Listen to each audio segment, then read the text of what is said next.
Hi, I'm Mark Cochran, the director, producer, chief cook and bottle washer for First Do No Harm. And I wanted to make this little video to kind of bring you up to speed. I know a lot of you have donated, and we appreciate that. And for that, we think you need to have as much information as possible about where we are. We had expected to be shooting by now, and there have been a number of things that have kind of put us off of that. One of them has been a little bit of the financing, but the other that I wanted to share with you is we've had a very difficult time getting cast members for this project. There have been a number of people, and I'll try to be careful not to mention names so that nobody's hung out to dry, but there have been a number of people that have come to us about working on this project, and once they found out the full scope of the subject matter, they decided it something they didn't want to be involved in. It seems there's a feeling right now in Hollywood or an attitude that you can do anything you want there as an actor except work on a pro-life film. We've been told that's the kiss of death for an actor in Hollywood today. So that has been very difficult for us. We've had to put our shooting schedule back almost 90 days because we haven't yet gotten all the people that we need that are willing to say, I stand by my convictions, I'm pro-life, and I don't care what it does to my career. And so that's been something we're having to work through. And praise the Lord, we're about there. We've got one more cast member that we need to get, and then we can start rolling, and we hope to do that in the next couple of weeks. So that being said, one of the things else I want to tell you, I want to introduce somebody to you. The Lord brought to me a gentleman by the name of Isaac Feynman, who is an expert at fundraising and PR and so forth for ministries and projects like this.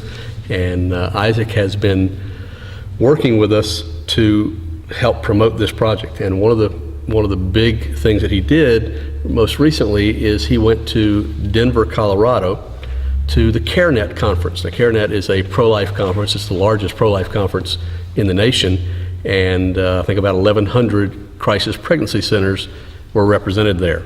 And so I'm going to introduce Isaac to you, and he can tell you a little bit about CareNet, what it was like, who he met there, and where we might be going with this project in the future. Isaac, thanks for being with us. Thanks, Mark. I appreciate the opportunity.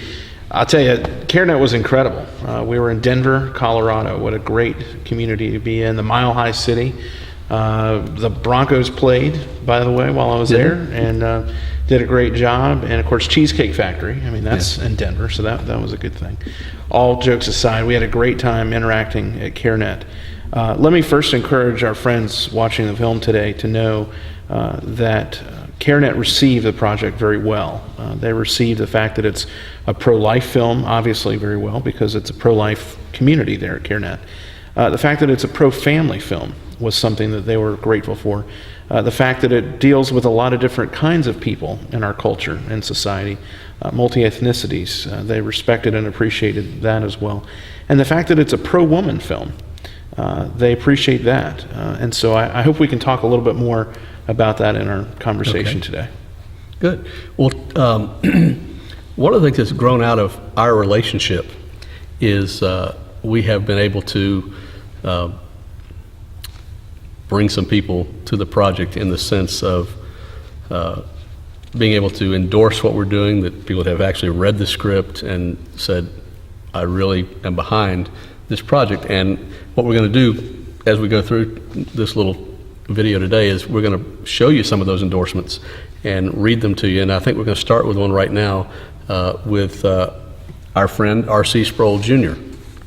R.C. said, "We are a double-minded culture, willing to move heaven and earth to save a beached whale, but unwilling to protect our unborn. First Do No Harm, taking its cues from contemporary headlines, exposes that hypocrisy, and in so doing, just may awaken the conscience of our nation. I'm hopeful that this film will change hearts and minds and save lives." So that was from our friend R.C. Jr. We were really, in some sense, flattered that he was that excited about the project and is going to be kind of partnering with us to help promote that. So yeah, and I think one of the things that you're going to see from what R.C. said in that, I hope people will see as they watch this today, is they'll see the connection of not just the project and a good thing and something we hope you'll give a gift towards, But this is a project that's transforming culture. And you hear what R.C. says about the beached whale, for example. How many people are out there raising the banner and standing with signs and cheering and shouting? PETA, for example. And that's not to poke fun at them or throw rocks at a specific organization that's different from our worldview. But this film is more than just informational. This film is really seeking to not just engage the culture, but transform the culture. And when you have somebody like Dr. R.C. Sproul, Jr., who recognizes that and is willing to put his picture on it and to put his name on it and to rally the troops, that's an amazing thing, and we're grateful for that. Yeah, we certainly are. Well, tell us a little more about, you kind of introduced us to your experience in Denver. Tell us a little bit more about your reception there, maybe even who you talked to and what kind of things came of that. Well, I think one of the first things I'd like to hit on is a newly formed relationship that we have with a wonderful nonprofit organization called Movie to Movement. And there'll be a link at our website where friends can find out more And I think about we can the put up organization. actually, if we can put up a picture, there's a slide we've got here that shows a couple of projects that they've been involved with. One was a film that was released, I think, in 2006, 2007, by the name of Bella. A great little pro-life film. Not little, it's a feature film. It did well. It won the Toronto Film Festival. It was a sleeper hit that nobody expected, came out of nowhere. And it's an interesting story. If you get the DVD, in the DVD they've got an extra feature where they tell about how they got it, how that actually came to be, and it's an interesting story how it all came together. Some of it parallels what we've been going through in putting First Do No Harm together. The other one is a film they just released 2 weeks ago on DVD by the name of Crescendo, a fantastic film, and I can't endorse that highly enough. You need to go to their website, movietomovement.org, and order that DVD. I just got it in a couple of days ago, and I've already shared it with a couple of people. It's stunningly beautiful. The production values are just amazing, and the story is something else that'll stick with you. It's about the story of Beethoven. Of course, his mother was going to abort him, and she didn't, and from that grew this man that gave us all unforgettable pieces of music that'll last, timeless. forever. Yeah. Timeless. And again, with that, you can see that the theme, the thread there of engaging and transforming culture. What would society be like today without beautiful music that we can enjoy and that's pleasurable, and music that honors and glorifies God? And that was certainly one of the things that he brought to the table for us. Yeah. Sorry to interrupt you. No, that's fine. No, Crescendo is a great film. And what's interesting is you look at the quality of the production value, for example, of Bella and Crescendo, and get excited because that is the kind of partnership that we have now with Movie to Movement and the production that we're going to be putting forth. But again, for someone to put their stamp of approval on something like Bella and Crescendo and now First Do No Harm, it's just incredible that they would do that, and so we're grateful for that. One of the things that's interesting, when we spoke with Joseph Lipp, who's one of the two founders of Movie to Movement, he made the statement after having read the script that this is a story that nobody's told before. That story has never been told this way, and if I won't spend a lot of time about it now, but if you watch the other video we've got online, I kind of tell you what the story is. But it's an angle that's never been dealt with in film, so we're hoping to break a little ground there and cause people to think about this in a way they never have before. Yeah. One of the other folks that we interacted with is a friend of mine, Ryan Dobson. Ryan, of course, the son of the very famous Dr. James Dobson, founder of Focus on the Family, and now has an organization called Family Talk, and just doing incredible things. Again, transforming the culture. Very, very involved in that. Ryan is going to be on one of our panels, and we'll talk more, I'm sure, about the panel before our project film that we're doing today ends, because that's an important piece of what happened. But Ryan said, sure, I'd love to be a part of the project, and that was just an amazing thing. It's been amazing, the people that have been drawn kind of like a moth to the flame to this project that we didn't expect. Kind of come out of nowhere. I'll give you an example of, again, just God's providence on display. I was in a workshop with my friend Mike Williams, who's a comedian by trade, but lives in the Dominican Republic, has a wonderful mission there called Cups of Cold Water. But professionally, what he does is he goes around the country a few months out of the year raising funds for other crisis pregnancy centers. At the end of that meeting, he gave a seminar on fundraising. He asked if I was available to give out some of our DVDs, that 8-minute DVD that we have. And I said, well, sure. I brought a box, and I'm in the back of the room. I'd be glad if anyone wants some DVDs. Mark, you should have sent me 2 or 3 boxes, because I got to tell you, we ended up with nothing left, basically. I think I had 3 or 4 to give out the rest of the conference. These crisis pregnancy centers are looking for resources. They're looking for ways, really, that they can tell their story effectively and efficiently. And so it was exciting to be able to give away our promotional DVD for First Do No Harm. Out of that, though, comes an opportunity not just to give them this DVD, but to let them know there's going to be additional resources. And that's exactly what this film is all about. Not just to tell a story. It's going to be a good story. It's going to be a great story. But it's going to be one that provides them and equips them with resources at the end. Some of the folks, and I'm cheating here just so you'll know, you're a film guy, I'm not. Yeah. I'm looking at some cards here that I've picked up. A great resource, fatherhood.org, the Fatherhood Initiative, started really to resource and equip men to get them back into the game. And we know men need to get back into the game in society. But you go to CareNet, and you hear the stories of so many women who either unfortunately aborted their child or were getting close to aborting their child. And one of the main reasons they said is the dad wasn't in the game. The dad wasn't in the game. And we hear that time and time again. And in our movie, you're going to see a dad that really, unfortunately, wasn't in the game. And so the importance of fathers being in the process, through the whole process, and not just being what some have said, a sperm donor, for example, but really engaging throughout the entire portion of the child's birth and life.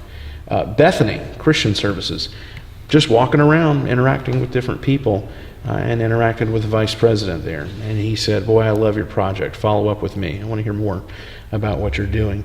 A national organization, certainly involved in crisis pregnancy, but an adoption service. And these folks get it. They're looking for ways to tell the story.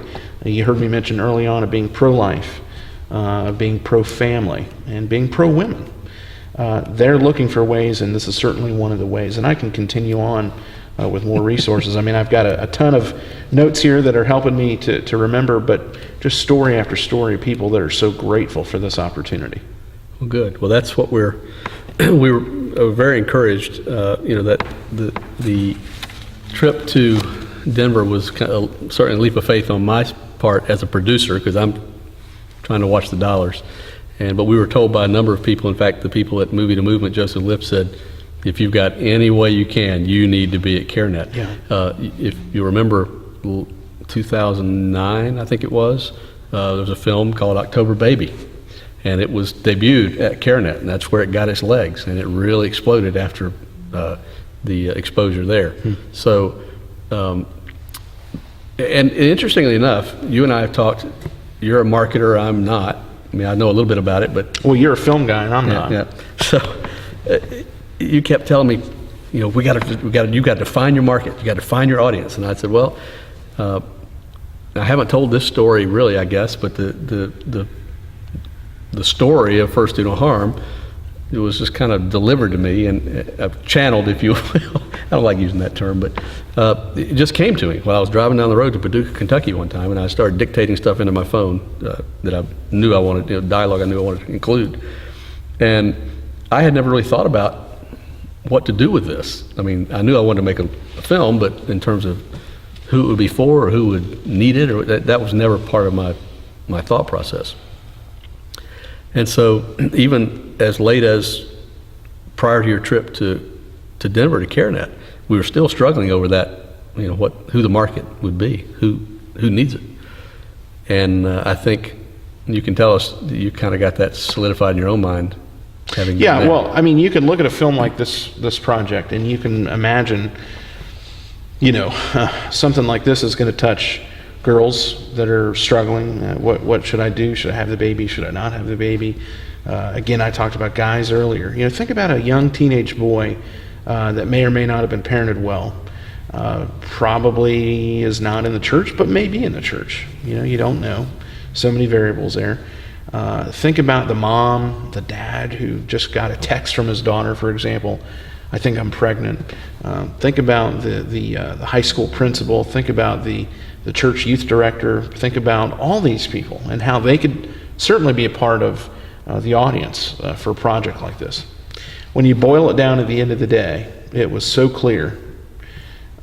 First Do No Harm's audience is the Crisis Pregnancy Center, first of all. Their clients, the staff. These are the people that will tell the story. Again, the concept of movie to movement, and I'd like to spend some more time on that before we're finished. But ones that need this, and again, this is their story. This is the story of their clients that are coming in. Donors to their ministry who appreciate and respect and value what they're doing. Hard work. These are some of God's generals. I mean, frontline ministry people that are getting it done for the gospel's sake. And so we realize that if we can, in a sense, be a parachurch ministry, put our arms around them and thank them for what they're doing, give them a tool and a resource to tell their story that's going to empower people, impact lives, again, transform the culture, and perhaps even bring some dollars into their worthy ministry, we want to do that. We want to be a part of that. And what I love about you, and I appreciate this very much, I learned this about you early on, Mark, you're not looking to get your name necessarily on this project. You're not looking to be a millionaire from a project like this. You're just trying to get the message out. Again, another tool, another resource for the kingdom to be expanded. And I appreciate that. I really do. This concept, though, of movie to movement, when you resource and you equip a crisis pregnancy center with this movie, and there's many ways that they can get it out, whether it be at their banquet, whether it be in their clinic, just giving it out to clients who come in, prospective clients that come in.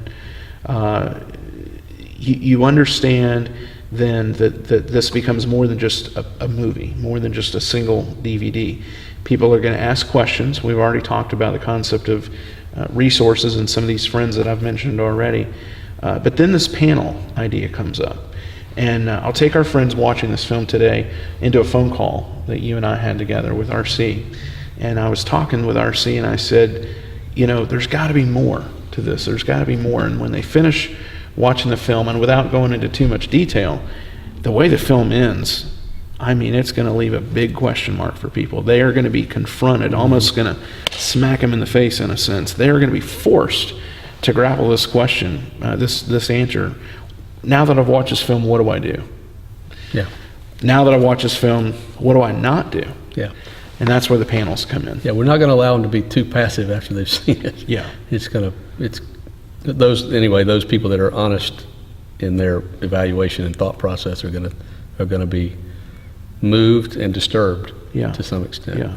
And that's where RC comes in with this concept of the panel. We were talking with him and we said, wouldn't it be great if we could get some national pro-life leaders to come on board who may not be actors, so there's not really going to be a role for them in the film directly, but a panel as an additional resource that we can add. And certain names just started coming to our mind, and we made a list of folks, and I'm excited about what the panel is going to do for people, because it's going to empower them once again with answers to the question, what do I do? Mm-hmm. What do I not do? And these are questions that really need to be answered, because people have that question already, but they may or may not know what to do. Well, and it speaks to the whole concept of not just cursing the darkness, but also providing some light, so that people won't be left with this empty feeling of despair and struggling with the question, but they'll be given some resources to how to deal with it. We're going to put up another screen here in just a sec of another endorsement by Dr. Walt Larimore. Now tell us who he is. Well, Dr. Larimore has been I've heard that name for years. Focus on the Family fame for decade or more, just really well known in that circle of folks. He was the staff physician at Focus on the Family. That's for a right. number of years, Just very very impactful with his ministry. He's a prolific writer. He's a prolific speaker. He's written a book about, and forgive me, I don't have the exact title in front of me, but the Guy's Body Handbook. Mm-hmm. He's coming out with one soon, the Girl's Body Handbook. He's actually written some novels as well. Yeah. And hails from this part of the country where Yep, we North are, here Carolina. in Greenville, South Carolina. He's over from the North Carolina Spent a lot area. of time in Bryson City, North Yeah, Carolina. yeah. So he's someone who's very acquainted with the medical arena, and now somebody who still practices medicine, but it takes the Christian concept of discipleship and is now discipling other doctors and helping other people start clinics in areas that may or may not be able to afford good medicine, quality medicine, and does it in Jesus' name. And again, I'm grateful that he's on our team. Yeah. Well, I'm going to read, we'll just put up the slide. I'll read what he had to say for us. He said, practicing in the field of family medicine for over 30 years has given me a unique perspective on the issues of life and death, issues which have been understood with clarity for millennia and have now become less clear without the lens of absolute truth. Through the powerful medium of film, First Do No Harm presents a compelling story that seeks to clear away the foggy thinking of our current culture and let us view the lives of both born and unborn children in a new, thought-provoking way. And that's pretty powerful. It is. Well, think about that. Let that sink in. The lives of both born and unborn children. Yeah. There's a part in the film where that will be tested, that will be exercised. And again, without giving too much away, somebody's shot and they're pregnant. And what I love about this film is it's going to force people, again, as we mentioned before, to be confronted with, some people in society say it's okay to kill a baby. Yeah. But when someone who's pregnant is shot and they have a baby, now we have to wait and see what happens to that baby. Does the baby live or do they die? If the baby dies, right now in society, that's a crime. Yeah, it's murder. But killing a baby by way of abortion is not. Yeah. So it's we're grappling with these terrible issues. ethical confronted. inconsistency that we have in the culture. Yeah. As we kind of wrap this up, I don't want to take up too much of people's time, but one of the things that that we still need to do, and we're appealing to you, and I'm kind of starting to try to restructure the way we think about this whole project, because we initially started, my initial thought was we need $35,000 to finish this project. So that's $10 from 3,500 people. That should be very, very easy. And there were a couple of three things when I first started this that have surprised me that I didn't expect. One was that would be difficult to do. I kind of figured we'd have our money in 60 days and we'd be shooting. The second is the issue of the casting. I really didn't think that I thought it'd be a no-brainer. I mean, it's a great script. We've had some really good actors that have come forward, but then backed off. That surprised me. And I think on the financing front, after talking to some people that you and I have spent time with, they said, well, you've mentioned that about 3,500 people giving $10, but most people probably think if you need $35,000, $10 is a drop in the bucket. There's just that doesn't have any impact. And we've gotten some $1,000 gifts, some $500, $250, $150, but very few, maybe one or two people have given $10. So what I'd like to encourage you today is to do that. Commit to giving just $10 to this project and encouraging as many people as you can, 10 or 20 others, to give $10. That's a meal out. And I know, I don't take that lightly. I know that's a sacrifice. I give to film projects myself like this, and I know it's not, the economy is such that $10 is a lot more than a lot of people will have to just throw away. I don't think you'll be thrown away with this project. I think it'll bring back blessings to you and to the kingdom. If we cast vision for just a moment, going back to the concept of movie to movement, by the way, Movie to Movement is partnering with us so that all gifts are tax deductible. So let us make that point, and there'll be a link on the website they can give at. Just simply put in First Do No Harm film, and that will allow your gift to be tax deductible, and we'll get the check within a week or so's time. So we're grateful for that opportunity. But with this concept of movie to movement, I'd like to ask our friends to take it a little bit further than just a $10 gift. We need that, quite honestly, desperately, to get this film project completed. But let me just say this. What if we had friends who would make a commitment to go just a little bit further, and they would say, I'll give a $10 gift, but I also will commit to prayer. Absolutely. We need that big time. Absolutely. Big time. But I also want to ask you to do one thing further for the ministry. I'm looking for friends that'll take this DVD that you're watching right now, and I'm looking for friends that would be willing to put 4, 5, 6 couples in their home, serve a dinner, simple dinner, coffee and dessert perhaps if they wanted to do that.